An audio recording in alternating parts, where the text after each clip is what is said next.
Hello, hello, hello, everyone. Welcome to the next episode of Coffee, Tea, You and Me with Coach Powell and Friends.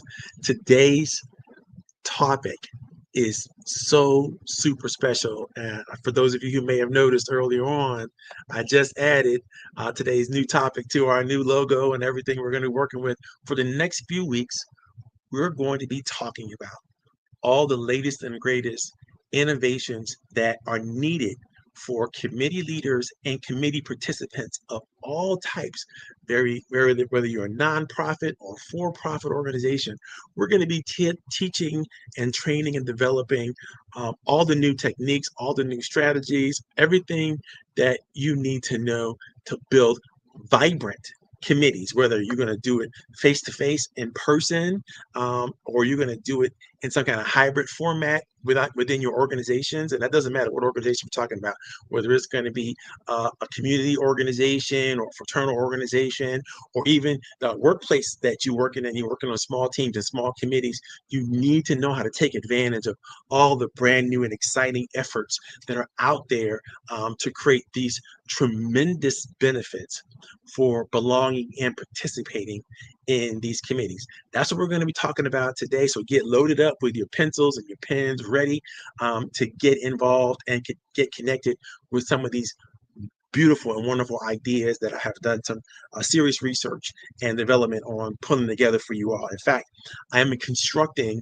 a brand new training outline and program that's available right now for those of you who found the original links to this material. You'll be able to go back and look at a free download that I have available for you all to kind of walk through as we grow and walk through this new process and these new products that we're going to talk about. Okay, so before we get into the topic today, I got to do a better job of thanking people and the people that really make this possible for everyone. So let me do what I need to do to thank, first of all, my fraternity brothers. My fraternity brothers at Phi Beta Sigma, who literally inspired this new training idea, this new training concept, have embraced all that we do with their Bigger and Better Business Committee for our organization, and in terms of small business economic development, helping small businesses in the local Northern Virginia area grow, get recognized, be more prominent, and develop their strategies and techniques.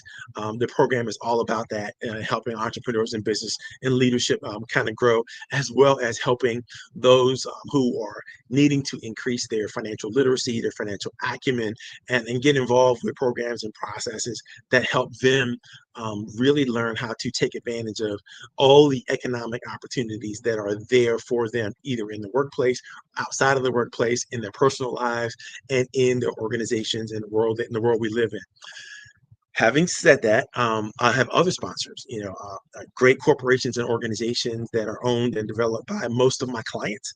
And I have to say, one of the premier clients that I have, or that I'm really excited about, is Darren Shoemate of Shoemate Engineering, Adolphus Towns, and some of my other clients are all responsible for allowing me the opportunity to embrace the small business community in a major way every single Friday from 3 to 5. So I love them, and I love for you to get involved, ask me about them.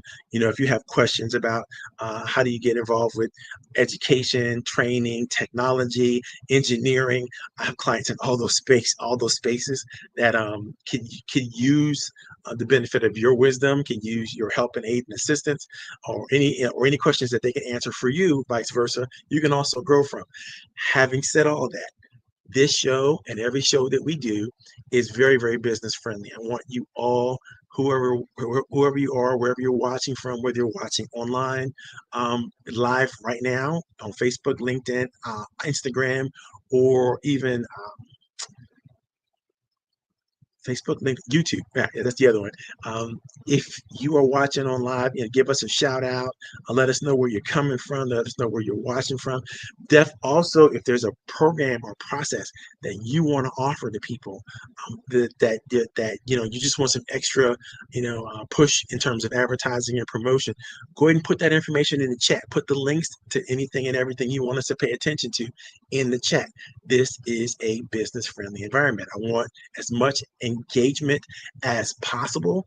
If you have thoughts or ideas and attaboys or whatever you want to put in, questions, whatever you want to put into the chat and engage with other people, please do so. Please take advantage of all the tools and opportunities that we have here to connect, to grow your connections, to get involved. If you want to join me on LinkedIn and you haven't already, please do so. Let me know that you found me here at Coffee Tea, You and Me, and I will be more than happy to connect with you. Now, I have to let you know about my LinkedIn connections.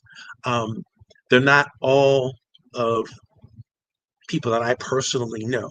And so therefore I have to scrub those connections.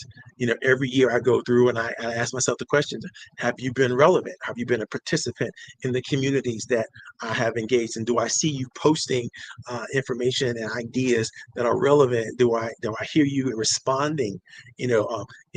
Thumbs ups and hand claps and all that kind of stuff are great. But if you have a real thoughtful opinion and idea, that matters most to the network, the idea, to the people that we're putting together. So if you are out there, I see you, Sean. Thank you so very much for coming in today and for participating with us. Your energy is important. Again, if you have some way, contact information or anything you want to share with people, go right ahead and share that information. This is the time to do that and make sure that you don't keep your light under the bushel. You know what I'm saying? You gotta shine. And so in order to shine, people need to see you. I see you're coming in from LinkedIn, which is great. We have a lot of people watching from YouTube, from Facebook, and other places. So thank you very much for participating. Thank you very much for jumping on board today. You can tell us again what you do and anything you want to share. Please do. That way people we can increase the engagement and increase the participation. Okay, today's topic. We are starting off a whole brand new series on all things small teams and committees need to know, whether they're volunteer or paid, or you belong to a board and you're chairing a committee of that board, or any groups that you need to do.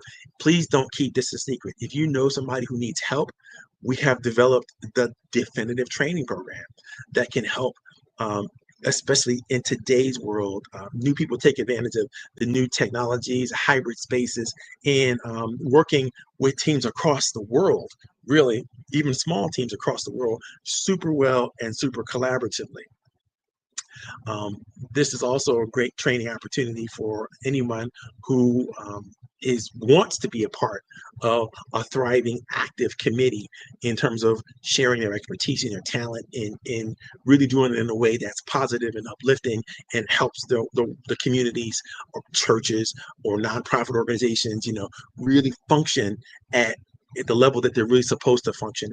And what I mean by that is everything in every organization literally gets done at the committee level. It's strong, tightly knit committees that have the greatest benefit and the greatest reward and the greatest contribution to every organization, even no matter how massive the organization becomes or how much the impact of the organization becomes.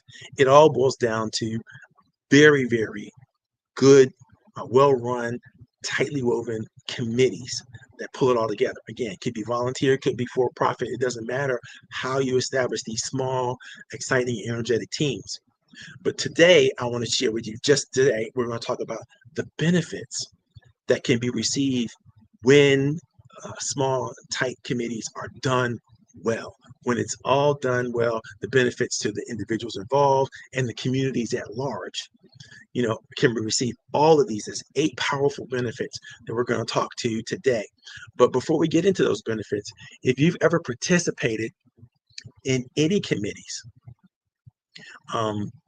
in your profession, in your volunteer life, in your or spiritual development or ministries that you've participated in. If you participate in any small committees and you have some benefits that you can think of that you can identify with, go ahead and put that information in the chat. We'd like to, honor you and the rewards that you've received as a member or participant in those small committees. So put that information in the chat. Allow us to, share some love and give you some kudos and attaboys and all that kind of stuff by engaging in that way. Really, really, really is important that you communicate that if you can.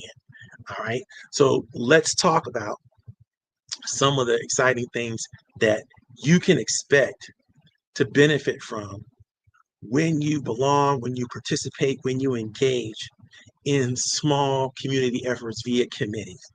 And we're going to get right to some of the major points. I'm going to reduce myself here so that you can see the background here, that little background logo. If you notice something about that logo that's out there, you can see that this is the typical committee that's getting together vis-a-vis the internet. And the diversity that you can have throughout age or ethnicity or even religious backgrounds on a committee can be so powerful. And you can engage in so many different ways with so many different people. Why not take advantage of all the talent and expertise out there that you can gather? So if you're a committee leader, obviously the first thing we're going to talk about is making sure that you have the best possible people on your committee. And what I mean by the best, I mean people who have some experience. They want to grow that experience in the space or whatever that is, not just in overall what the committee does, but in the sub roles that the committees play. And you're going to hear a lot about that. So if you've looked at the intro to this particular new training development we're offering, I want you to know our goal is completely this. What we want to do is spark collaboration. We want to help you create and fuel fresh new ideas so you can build vibrant, action-driven committees that transform your communities and organizations that you belong to everywhere. We don't want to limit this to just this group or that group, although this work was inspired by my fraternity, I have to say. It's wonderful and it will work well everywhere. Vince Lombardi said once, individual commitment to a group effort, that's what makes a team work, a company work, a society work, a civilization work. Yes, you are an individual. We want to celebrate the individual, but we want that individual to belong to a community, to a team, to a group that is going to be effective, because that's what makes everything work better. That's what makes everything thrive. And I don't know about you, I'm not into just achieving anymore. I'm not into just getting to a place of where I can say I'm productive or I'm achieving and I'm getting awards and all these different things that, I'm getting all the material things that I want. That's I'm living for more than that in my life right now. I'm living for thriving and fulfillment and to create legacy where people can thrive and be fulfilled as well.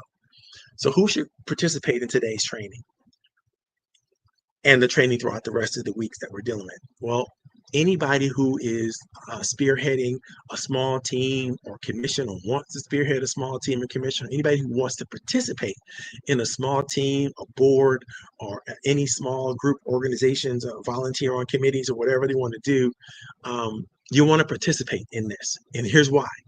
Because what we're going to show you what to do in terms of creating and engaging and then delivering on these particular benefits. There's 8 clear benefits that the participants should learn to share and to engage in and to expect, right? Number 1, there should be a benefit of fresh perspective and innovative solutions. Number 2, there should be a focused level of expertise and professional contribution. Number three, there should be checks and balances for fair governance. Number four, there should be ownership, engagement, and community pride that is distributed throughout the activities and the communities that are developed through strong committee membership. And then uh, number five, there should be diverse perspectives and better decision making. Number six should be transparency and trust building. Number seven, stronger bonds and social cohesion. And number eight, increased participation and inclusive engagement. How do we get to all of those benefits? How do we make sure that we are not only just belonging to vibrant and active committees, but sharing the work and the results of those active committees? Let's go through and talk about number one, fresh perspectives and innovative solutions. What do we mean by that? When you are a part of and participating in a strong, engaged developmental community when it comes to committees, you're going to feel and see the injection of new ideas, right? This kind of group is going to challenge entrenched routines, and they're going to help leaders uncover creative approaches to persistent challenges. So, why is this important? When this is done well, there's going to be stronger operations, more dynamic problem solving, and this is going to affect all areas of the community or the organization that's receiving the benefits of this committee. Over the years, I've had the pleasure of being a part of several committees, both for profit and nonprofit. And I can tell you that year after year, even when the strongest committees do the same work in the same way, they eventually bump into what we call the law of diminishing returns. Because if you want to systematize, you do want to systematize things, and you do want to have SOPs, and you do want to have, consistent leadership and all those types of things. However, we don't want to have those things be a detriment to innovation and creativity, right? We want those things to add to why innovation and creativity exist and thrives within the committee. Because remember that all technology exists to serve people and the mission of the organization as a whole. If it doesn't serve people, if your new strategy, your new systems, your new tools, your new directives don't serve people as well as the mission of the organization as a whole, then it's ineffective. So you should be able to almost guarantee that the members of the committee, as a leader, you should be able to guarantee that they're participating in new innovative solutions and fresh perspectives, and they're welcoming new innovative solutions and fresh perspectives. If not, then you're going to suffer from burnout a lot faster. You're going to suffer from people getting disillusioned about what the committee is and their contribution to the committee. And we'll talk a little bit more about that later. The second benefit to belonging and participating and engaging and leading, these kinds of committees is they take advantage of a focused expertise and professional contribution. So what do we mean by that? There should be a clear avenue for members of the committee to grow their specialized skills. If they have specialized skills, for example, in finance or marketing or event planning or technology of some type or communication or whatever their specialized skill is, HR, development, you should, as a committee leader, figure out, first of all, what that special talent or gift might be for each person, and then figure out how you can use this committee and this committee opportunity to help grow that area of expertise.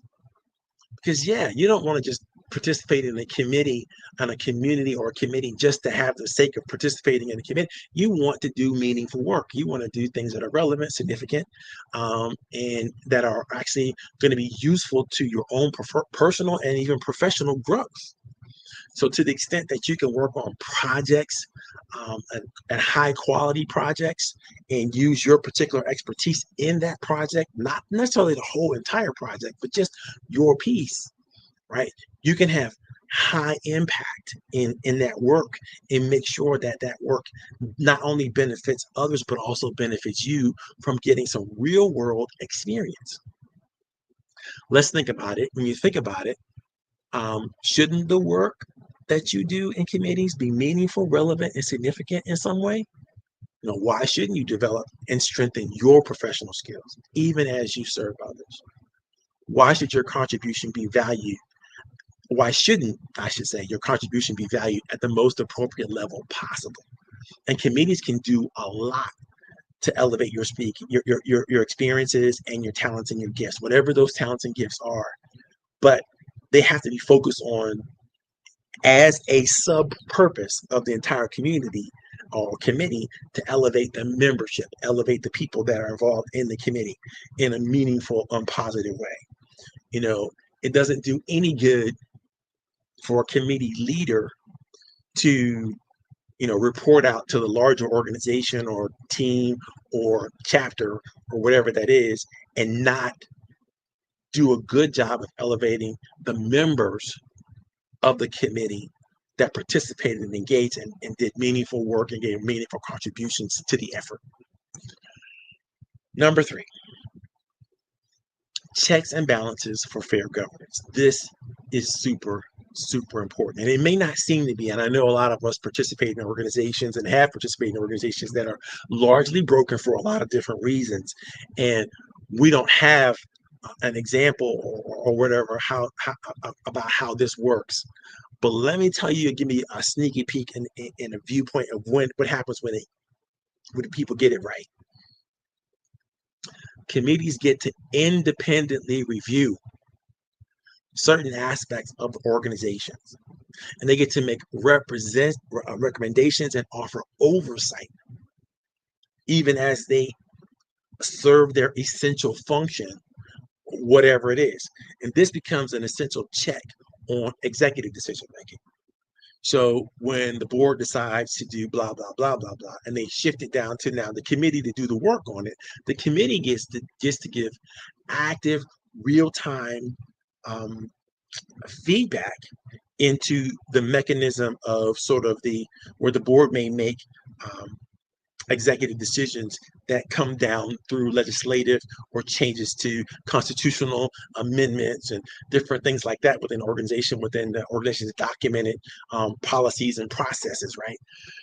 They may make the changes at that level, but who does the work? It's the committees that do the work that generate whether or not this was a good idea, how well it's working, if it's working at all, what needs to be done to tighten up the language of clarity or whatever that is in the governing documents that kind of brought the new understanding or the new way of being or developing into community focus, right? So those checks and balances are very, very important, and the committee gets to be the structure that fosters responsible budgeting, transparent policy enforcement, and equitable outcomes for all of the stakeholders.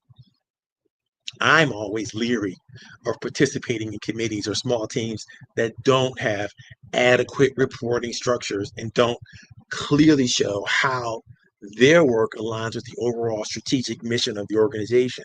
Because it's only right to have people, especially volunteers, working on committees that will focus on consistent reporting of their actions and decisions. It's fair to them, it's right to them, and it creates an opportunity for them to relatively shine in terms of the work that they're doing. If you don't have that, then people get buried underneath the pressure of high expectations, but not really able to deliver on those high expectations in a way that matters. The next aspect of in terms of benefits that can be offered, you can expect when the committee's really working and working well in all aspects, you're going to expect a high level of ownership, a high level of engagement, and a high level of community pride. And these terms mean different things to different people, but for the sense of this argument, I want you to understand that a deeper sense of ownership over local initiatives is empowering to everyone that's involved in a great team, a great committee, right? This is going to fuel pride and long-term commitment. You want people to feel like they belong to something, something that is important, something that is valuable.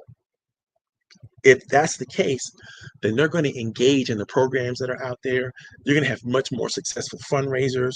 You're going to have events that are vibrant and fulfilling to others, and you're going to see that people, as they become more personally invested in the community and the organization's well-being, really turn the corner to that level of what we call thriving, right? It's not just going to be good, it's going to be great, it's going to be amazing, it's going to be engaging, it's going to be active and growing.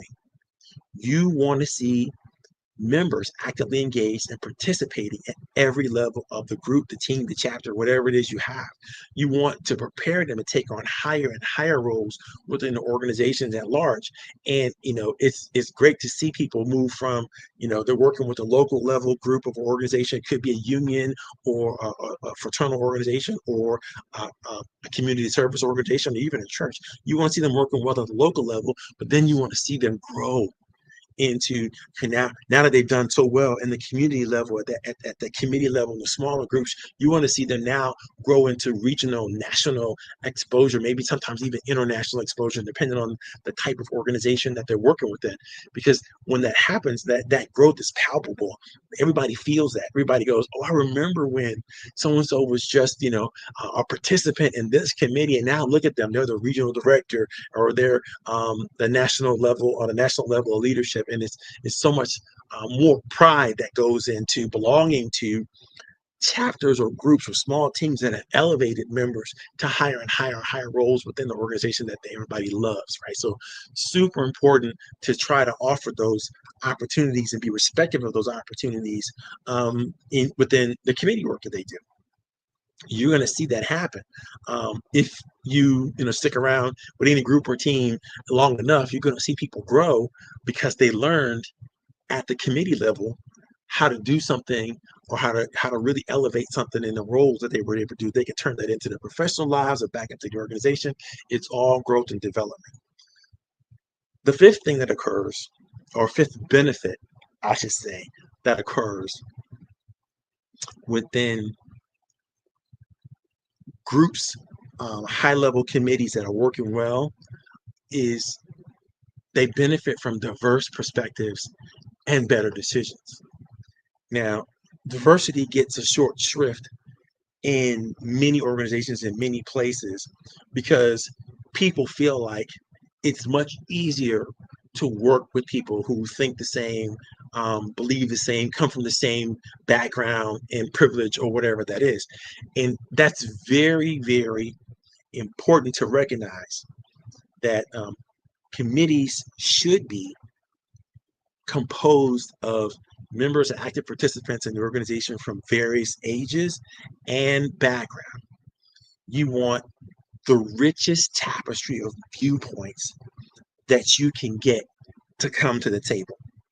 Again, you don't have to accept everybody's ideas and run with everybody's ideas, but to listen and to allow those voices to be seen, those voices to be heard, and those perspectives to be seen, right? It's super important, because what it does is enhances the deliberations of any discussion, and it leads to a well-balanced, well-informed decision that more accurately reflects the actual needs of the community's aspirations, right? So, if you have a diverse organization, so to speak, and you're only speaking to one segment of the organization, you're only allowing one segment of the organization to engage and participate in the greatest work of the organization, then you're doing a disservice to the entire organization, because other members are not benefiting from the entire organization.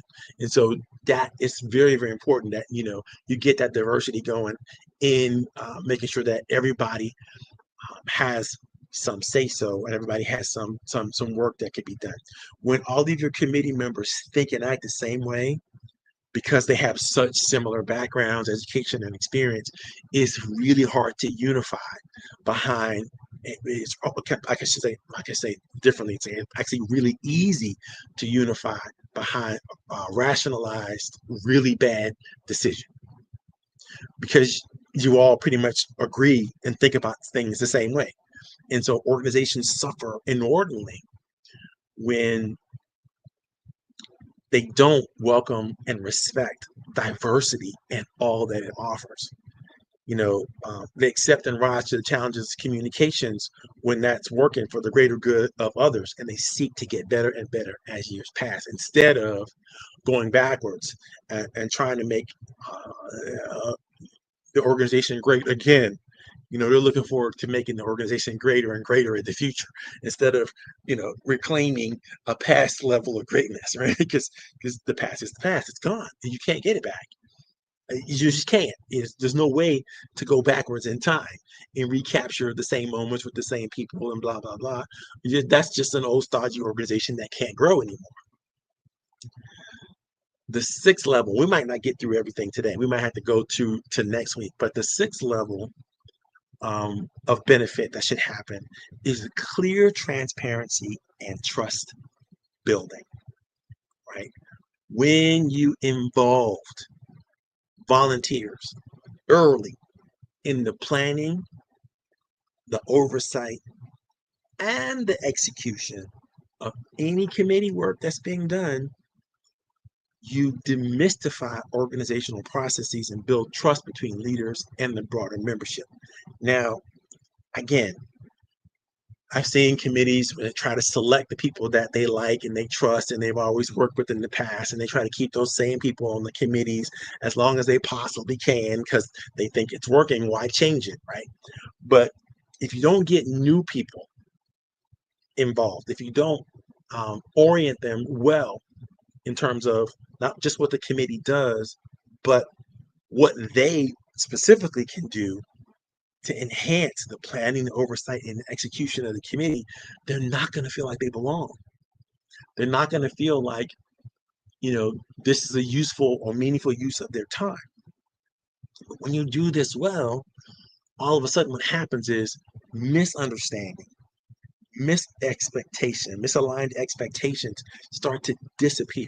Right? You won't have a lot of misunderstandings. You don't have a lot of people who want this but can't figure out how to get to it. Right? You're going to foster a culture of accountability. Much better. It's important to bring people in early to the decision-making processes. Right? There's much less confusion, much less stress, especially when there's imminent change that must be made, right? There's nothing worse than delivering to a committee that's formed and been formed and then going, well, you know what? You guys got less budget than you had last year or the year before, just because, things are happening at the macro level in the organization, and you're going to have to, now we're going to expect this committee to do more with less. Right? And then they're not involved with the planning and organization. You're just there to execute the wishes of the board of directors or the executives that are in charge, right? So you don't want to be victims at a committee level, right? You want to make sure that the committee is involved with the planning and oversight enough for them to feel like they're part of the decision making. And maybe you can prevent some very bad decisions from being made in the first place. Right? There's going to be fewer pushbacks and more buy-in to newer ideas and innovation when you do it like that. When you involve as many people as you possibly can in the early planning and early oversight and execution, then you're going to have a lot less problems when it's all said and done. I'm going to take a break here before we get into number 7 and 8 and ask some questions. Does any of this information resonate with you guys so far? If so, give me a thumbs up or a yes or in the chat or whatever that is. And if not, help me understand why. It's very important. Like we're a very feedback rich organization, and I try to make sure that I am accepting feedback in all spaces. And I don't mind whether that feedback is public or private. If you need to, or you feel like you need to contact me, personally, my information is scrolling down to the bottom of the screen. You should be able to see it. How you do that? If you feel like you can give it to me publicly, fine, give it to me publicly. I want to know, is this interesting or challenging to you, you know, right now or moving forward. And again, if you're watching this, whether you're watching this live or you're watching this in review later on demand, still participate, still engage, still answer the questions, still ask questions that are out there for you, because I want you, again, to grow. And you can't grow without active engagement is the best way. You can still grow passively, but the more you engage, the more you're going to learn, the more you're going to get that. I want to give a shout out to with Sean, while he's still here. He is tremendously powerful and exceptionally brilliant at helping small businesses set up their solo 401k retirement accounts, eliminate debt, and access double-digit alternative wealth assets. If you want to get in contact with him, feel free to look him up here. Here's his contact information that he wanted to share. And that's a great way for you to get in contact with him and to further any efforts or ideas that you may have for your organization using his talent and his expertise. For those of you who haven't volunteered your information, put it in the chat. You see what I do. You see how we make things happen for people. So make sure, and we'd like to promote as many small business leaders as we possibly can. So again, put your information in the chat. Let's get back to it. Okay, so number 7, that's where we left off before. Number 7, in terms of working on strong committees that are really vibrant and really accessible, right? What's going to happen quite naturally when you're working on side by side with people, whether it's virtually in committees or in person in committees, you're going to start to establish meaningful relationships amongst the participants that you're working with. And the better your leaders are at helping you understand how and when you enter, the better they are at orienting you and to the team and to others in terms of expecting what you can bring to the table and what you collaborate with. The better your events are going to show up, the better your projects are going to work.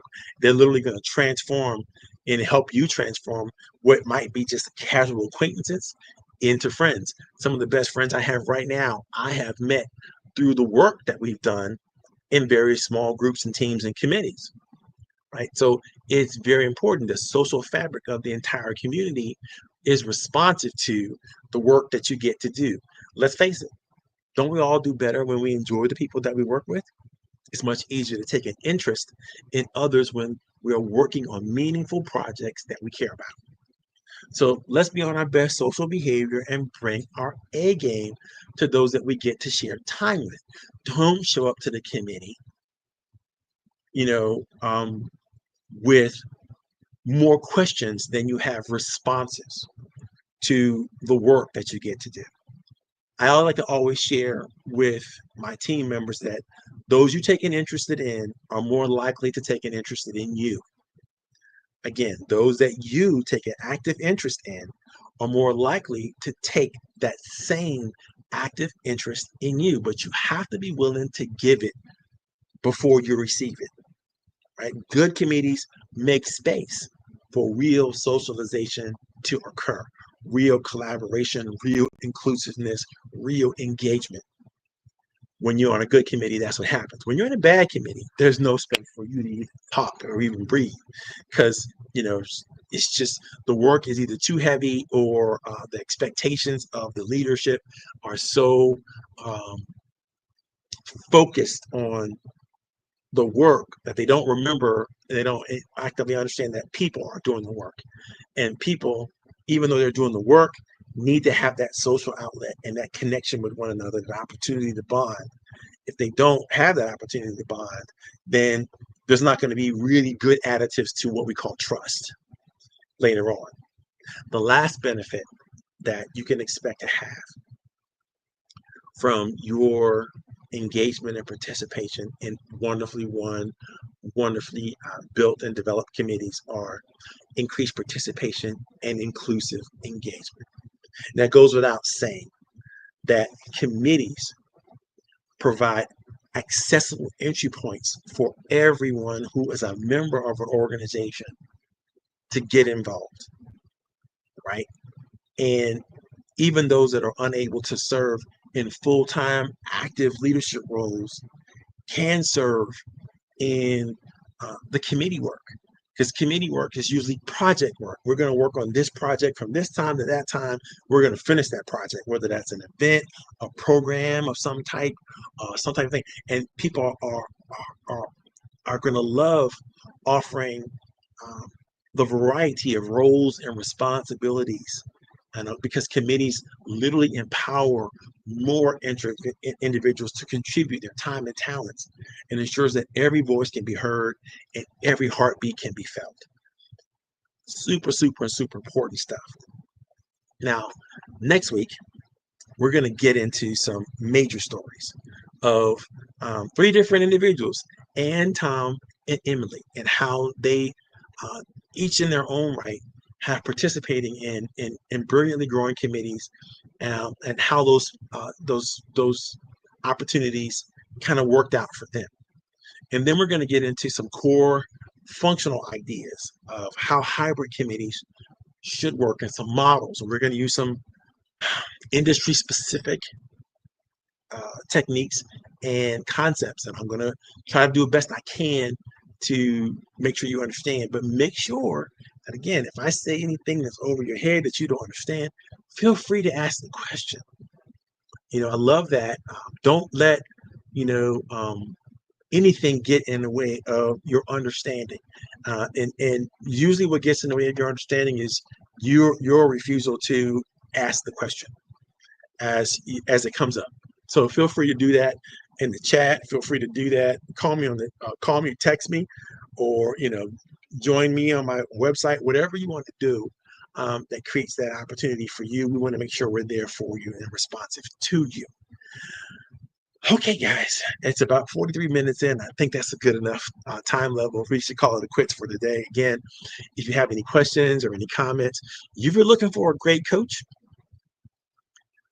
look no further. You found one that's committed to small businesses and committed to helping entrepreneurs and promoting the idea of entrepreneurship and small business ownership, to make sure that you and your teams have everything they need to thrive.